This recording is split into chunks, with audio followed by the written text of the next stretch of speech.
ஓம் சைராம், ஜெய் சைராம். என் அன்பின் பிரியமே, உன் அன்பு என்னும் கடல் எவ்வளவு ஆழமாக இருக்கிறது என்பது என் மீது உனக்கு இருக்கும் அளவு கடந்த பக்தியை எண்ணி நான் பூரிப்படைகின்றேன். உன் வாழ்வில் உன் அன்னையின் மீது வைத்துள்ள நம்பிக்கை என்பது அளவிட முடியாததாய் இருக்கின்றது. நான் இருக்கையில் உன் வாழ்க்கையில் ஏன் இந்த வெறுமை? நீ ஏற்றிய தீபங்கள் போல உன் வாழ்க்கையில் நான் தீபம் ஏற்றப் போகிறேன். இன்னும் சற்று நாட்களில் நீ அதை உணரப்போகிறாய் குழந்தையே. வானத்தில் இருக்கும் சூரியனைப் போல, நிலாவைப் போல, நட்சத்திரங்களைப் போல மின்னி நீ ஒளி வீசப்போகிறாய் அம்மா. ஆனாலும் சில சமயம் என்னையும் மீறிய பிரச்சனைகள் வரும்போது என் மனம் என்னையும் அறியாமல் சஞ்சலத்திற்கு உள்ளாகி கவலைப்பட வைக்கிறது என்கிறாய். இந்த மானிட பிறவிகள் தங்களை சுதந்திரமானவர்கள் என நினைத்து கொண்டு சுகத்திற்காக இரவு பகலாக உழைக்கிறார்கள். ஆனால் அவர்கள் கஷ்டம் என்ற ஒன்றை மட்டுமே அறுவடை செய்கிறார்கள். இதுதான் விதி. இந்த விதியானது நல்லதாக திரும்பி நல்ல நேரம் வருவதற்கு முன்பு ஒரு கஷ்டம் உன்னை இப்படி ஆக்கிவிட்டு செல்வது தவிர்க்க முடியாத ஒன்று. எதிரிகளிடம் சிக்கிக்கொண்டு அனைத்தையும் இழப்பது, வம்பு வழக்கு என்று அலைவது, நீடித்த புகழ் நிலை மாறி அனைவரும் புறக்கணிக்கும் வகையில் அவமானம் உண்டாவது போன்ற நிலைகள் தோன்றுவது. இதனால்தான் கடவுள் தன் பக்தனுக்கு இத்தகைய நிலைகள் வரக்கூடாது என்பதற்காக அவனுக்கு நோயாக, கடனாக, சிறிய விபத்தாக, ஏமாற்றமாக மாற்றியமைக்கிறார். விதியின் பிடி உன்னை இருக்காமல் நான் பார்த்து கொள்கிறேன். அவசியம் என்றால் விதியையே மாற்றுவேன். அது என் பக்தனின் நிலை, பக்தி, அவனது சேவை என்பதை பொறுத்து அமையும். அற்புதங்களுக்காக நீ அலையாதே. நான் அடிக்கடி வலியுறுத்துகிற விஷயம் இதுதான். எதை தேடி போகிறோமோ அது நம்மை விட்டு தூரம் போகும். எதை நாம் எதிர்பாராமல் இருக்கிறோமோ அது நம்மிடம் வந்து சேரும். அற்புதங்களும் இப்படித்தான். என்னிடம் அற்புதத்தை தேடி அலையாமல் ஆண்மணலின் விருத்திக்காக போனால் நான் உனக்கு தேவையானதை தந்து உன்னை என் பக்கம் ஈர்த்து கொள்வேன். இதற்காக நான் செய்யும் செயல்பாடுகளில் ஒன்றுதான் அற்புதம். இதையும் தாண்டிய பல விஷயங்கள் என்னிடம் உள்ளது. காத்திருந்தால் நிச்சயம் பெற்றுக்கொள்ளலாம். அனைத்தையும் உணர்ந்து பிரார்த்தனை செய்தால் நன்மை நடக்கும். இதற்கு உன்னை நீ தகுதிப்படுத்திக் கொள்ள வேண்டும். எந்த சூழ்நிலையிலும் நம்பிக்கை இழக்காதே. நீ நினைத்த காரியம் விரைவில் பூர்த்தியாக போகிறது. நீ படும் வேதனையிலிருந்து உன்னை நான் விடுவிக்கப் போகிறேன் குழந்தையே. இந்த உலகத்தில் யாரும் நிரந்தரமில்லை. பிறப்பும் இறப்பும் ஜனனமாகும் போதே உறுதியாகின்றது. நினைவில் வைத்துக்கொள். உன் அம்மா நான் இருக்கிறேன் என் குழந்தையே. ஆனால் இது தெரியாமல் நீ கவலைப்பட்டு கொண்டு இருக்கிறாய். வரிசையாக துன்பங்களை தந்து மனிதனை என்னை ஞாபகப்படுத்தி கொள்ளும்படி செய்து துயரத்தில் அன்னையே என்னை காப்பாற்று என நான் சொல்ல செய்வேன். உன் காலில் நீ நிற்க கற்றுக்கொள் என்பதை உணர்த்துவேன். யாரிடமும் ஓடி சென்று உதவி கேட்காமல் என்னையே நினைத்து கொள்ளும்படி செய்வேன். அப்போதும் துன்பம் இருக்கும், வலி இருக்காது, நடை தள்ளாடும், ஆனால் விழமாட்டோம். ஏனென்றால் உன் அன்னையான நான் உன்னை தாங்கிக் கொள்வேன். இதை எதற்காக செய்கிறேன் என்றால், பிறரால் சாதிக்க முடியாததை உன்னால் சாதிக்க முடியும். என் பெயரை சொல்லிக்கொண்டு எவ்வளவு பெரிய சமுத்திரமானாலும் உன்னால் தாண்ட முடியும். உன் வேலையை நீயே செய் என்றெல்லாம் உனக்கு நான் உத்வேகத்தை கொடுப்பேன்.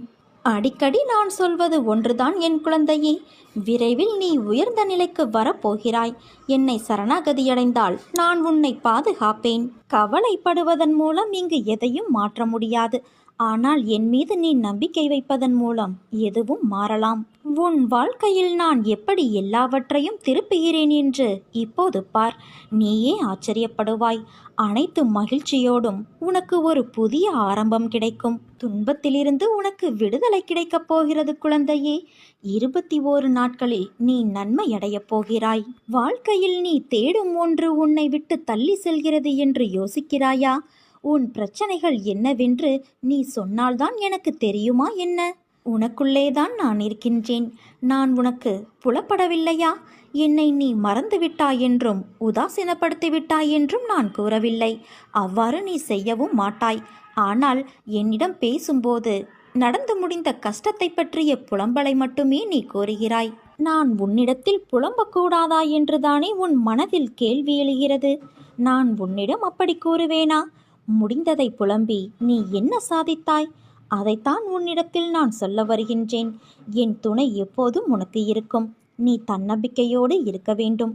தொலைந்து போன பொருளை நினைத்து வருந்துவதால் நீ பெற்றது ஒன்றுமே கிடையாது. அர்த்தமற்ற புலம்பலால் மன அமைதியும் நிம்மதியையும் தான் இழந்து போவாய்.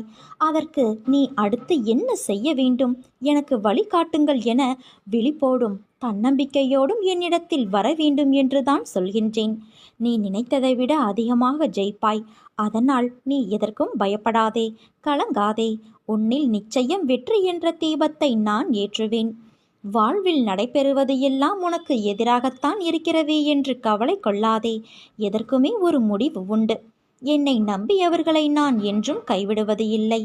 என் மீதும் என் வார்த்தைகள் மீதும் நம்பிக்கை வைத்து செயல்படு. இந்த சூழ்நிலைகளை விரைவில் நான் மாற்றுவேன். நீயும் இப்போது துன்பத்தால், கவலை, கஷ்டத்தால், வாழ்வில் ஏற்பட்ட பிரச்சனையால், பலவித தடைகளால் சோர்ந்து விட்டிருந்தாலும் கவலைப்படாதே. உன் பயணம் நிச்சயம் தொடரும். கைப்பொருளை இழந்து திண்டாட்டமா? வெற்றி பெற முயற்சித்து தோல்வியடைந்து உட்கார்ந்திருக்கிறாயா? சிரிப்பும் சந்தோஷமும் கிடைக்கும் என எதிர்பார்த்த வாழ்வில் அடியும் அழுகையுமாய் உள்ளதா? வீட்டை அழுக்காக்க பிள்ளை வரம் கேட்டு வெகு காலமாய் அழகான வீடும் அழுத முகமுமாக இருக்கிறாயா? பயப்படாதே, உன் பயணம் இத்தோடு முடிந்து விடுவதில்லை. இதோ நான் உனக்காகவே இருக்கின்றேன். உன்னுடைய பயணத்தை நான் மீண்டும் தொடங்கி வைக்கப் போகிறேன். தைரியத்தோடு எழுந்திரு. ஏன் என் மீது இவ்வளவு கோபம் உனக்கு? உன் உடம்பில் ஏற்பட்ட காயத்திற்கு நீ வலியால் துடிக்கிறாய். ஆனால் எனக்கு அதைவிட உன் மனவலிதான் பெரிதாக தெரிகிறது. அதனால் நான் சரி செய்ய அதிக கவனம் கொண்டுள்ளேன். உடம்பில் ஏற்பட்ட காயத்தை விட உன் மனதில் ஏற்பட்ட காயம் என்பது மலை போன்றதாய் இருக்கிறது. மற்றவர்களது வார்த்தைகள் உன் மனதில் வடுவாய் தேங்கி நிற்கிறது. அதை நான் சரி செய்கிறேன். அந்த வழி எப்படி இருக்கும் என்று தெரிந்தும் நீ மற்றவர்களை வார்த்தைகளால் புண்படுத்தலாமா? அவர்களுக்கும் அது காயம்தானே. ஒருவனுக்கு உண்மையான எதிரி வெளியே இருப்பவர்கள் அல்ல, அவனுடைய மனம்தான் முதல் எதிரி. உனக்கு ஒரு நிகழ்வுகள் நடந்தால் அதை மிக பெரிதாக சித்தரிப்பதும் உன் மனம்தான். அதை சிறிதாக சித்தரிப்பதும் உன் மனம்தான். உன் பகைவன் கூட எண்ணாத எண்ணங்களை உன் மனம் எண்ணமிடும். உன் மனம் என்பது அப்படி நடந்து விடுமோ, இப்படி நடந்து விடுமோ என்று ஒரு கற்பனை பயத்தை உணர வைத்துவிடும். நீ நல்லது நினைத்தாலும் அதை உனக்கே வேறு முகமாக சித்தரிப்பது உன் மனம். அந்த நிமிடம் மௌனமாக அதை கடக்கச் செய்து அந்த எண்ணத்தை துடைத்து எறி. இப்படி செய்தால் உன் மனம் என்பது உனக்கு பகைவனாக இல்லாது தோள் கொடுக்கும் தோழனாக இருக்கும். நம் மனம் நல்லது கெட்டது என எல்லாம் நிறைந்ததுதான். உன்னுடைய நல்லதை பிறருக்கு நல்லதாக மாற்று. கெட்டதை வென்று அதை உனக்கான நியாயத்தை உணர்த்தும் நியாயமான பாதையாய் மாற்று. இதற்கான அர்த்தம் என்ன என்பதை நான் கூறுகிறேன் கேள்.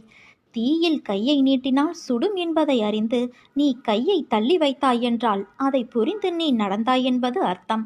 அதற்கு மாறாக புரிந்தும் நான் கையை விடுவேன் என்று நீ சொன்னால் அதற்கான பலனை நீ கடந்தாக வேண்டும். ஒருவனுக்கு நல்லது கெட்டது என இரண்டும் தோன்றும். ஆனால் கெட்டதை நீ எவ்வாறு நல்லதாக மாற்றிக்கொள்கிறாய் என்பதில்தான் உன் உண்மையான முன்னேற்றம் அடங்கி இருக்கிறது. கெட்டதை நினைப்பது என்னுடைய குணம் அல்ல, அது அறநெறியல்ல.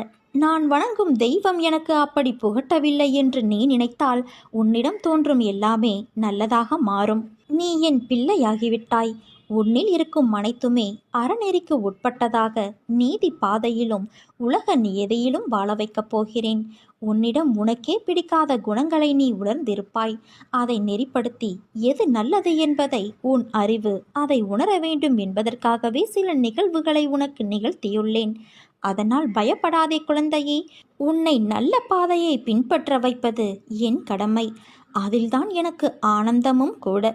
உன்னை நினைக்கையில் உனக்கு எந்த விதமான போதனையை நான் தர வேண்டும் என்று யோசிக்கிறேன். உன்னை மற்றவர்கள் புரிந்து கொள்ள வேண்டும் என்று நீ ஏன் நினைக்கிறாய்? நீ அவர்களை புரிந்து கொண்டாயல்லவா? அப்படி இருக்கையில் அவர்கள் கேட்கும் போதும் கேள்விகள் இதுதான் என்றும் நீ ஏற்கனவே எதிர்பார்த்த கேள்விகள்தான் என்றும் நீ உணர்கிறாய். பிறகு ஏன் அவர்கள் மீது கோபம் கொள்கிறாய்? அவர்களுக்கு நிதானமாக 2 வார்த்தைகளில் பதில் கூறிவிட்டு உன் கோபத்தை அந்த கூறிய வார்த்தைகளிலேயே மறந்துவிடு. அப்படி இருக்கையில் நீ ஏமாந்து போக மாட்டாய். உனக்கு கோபமும் தன்னை புரிந்து கொள்ளவில்லை என்ற ஏமாற்ற நிலையும் அவர்கள் மீது வெறுப்பும் வாழ்க்கையில் ஒரு வெற்றியிடத்தை உணர மாட்டாய். உன்னை நான் என் வசம் இழுக்க காரணம் தெரியுமா? நீ மனிதநேய உள்ளம் கொண்டவர் என்பதால்தான். நான் செய்யும் லீலைகளை நீ தக்க சமயத்தில் உணர்வாய். உன்னுள் எழும் தேவையில்லாத எண்ணங்களை நினைத்து நமக்கு இவ்வளவு கெட்ட எண்ணங்களா என்று உன்னை குழப்பிக் கொள்ளாதே. அந்த எண்ணங்களின் தோற்றத்திற்கு காரணம் நல்ல எண்ணங்களின் உயர்வு தன்மையை உணர்த்தத்தான். உன் வாழ்க்கையில் நீ நிதானத்தை, பொறுமையை, நம்பிக்கையை கடைப்பிடி. ஏனென்றால் சோதனை முடியும் காலகட்டத்தில் நீ நிற்கின்றாய். அது உன்னை சீண்டி பார்க்கும். பொறுமை, நிதானம் இவை சோதிக்கும்படி நிச்சயம் நடக்கும். ஆனால் நம்பிக்கையை கெட்டியாக பிடித்துக்கொள். என் பிள்ளைகள் விழும் தருவாயில் இருந்தாலும் என் கரங்கள் மேலோங்கி உன்னை தாங்கி வெற்றியோடு கூடிய நிம்மதியான சிம்மாசனத்தில் உன் வாழ்க்கை என்னும் அரச சபையில் உன்னை ஏளனமாக பார்த்து நகைத்து உன்னை காயப்படுத்தியவர்களின் முன்னிலையில் அரசனாக, அரசியாக அமர வைத்து நான் அழகு பார்ப்பேன். யார் உன்னை கைவிட்ட போதிலும் நான் உன்னை கைவிடுவது இல்லை. நீ என்னை மறந்தாலும் நான் உன்னை மறப்பது இல்லை. என் பிள்ளைகளை பாதுகாப்பதை விட வேறு என்ன வேலை எனக்கு? உன் அன்பிற்காக ஏங்கிக் கொண்டு இருக்கும் நான் இதோ உன் இதயத்தில் இருக்கிறேன். விரக்தி, அகங்காரம், துக்கம், கோபம், குழப்பம், மன உளைச்சல் போன்றவைகளுக்கு அதிக இடம் கொடுக்காதே. புகழ்ச்சிகளும் அவமானங்களும் மாறி மாறி வரும் போகும். அவையாவும் உன் உள்ளத்தில் தங்கிவிடாதபடி பார்த்துக்கொள். முயற்சியும் நம்பிக்கையும் இல்லாமல் வாழ்க்கையை எதிர்கொள்வது மிக கடினம். உன் எதிர்காலத்தை பற்றி யோசிப்பதில் தவறு இல்லை.